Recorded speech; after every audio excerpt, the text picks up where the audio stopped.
Intelijen Israel gagal menjalankan misinya untuk memata-matai pasukan Hizbullah. Sebab pesawat tak berawak Skyrider yang diluncurkan oleh pasukannya justru jatuh di dalam wilayah Libanon. Akibatnya intelijen Israel mengalami kerugian.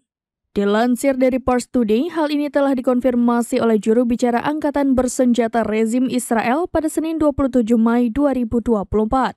Menurutnya, intelijen Israel mengirim pesawat tak berawak ke Libanon untuk memata-matai Hizbullah.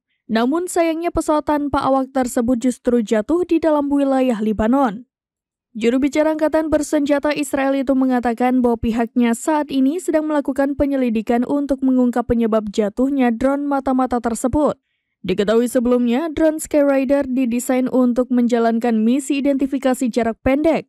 Drone jenis ini juga dilengkapi dengan mesin elektronik serta baling-baling. Saat menjalankan operasinya, drone ini bisa mengirim foto secara langsung dari kamera dan memiliki sensor-sensor yang dipasang di badan pesawat untuk dikirim ke pusat komando Israel.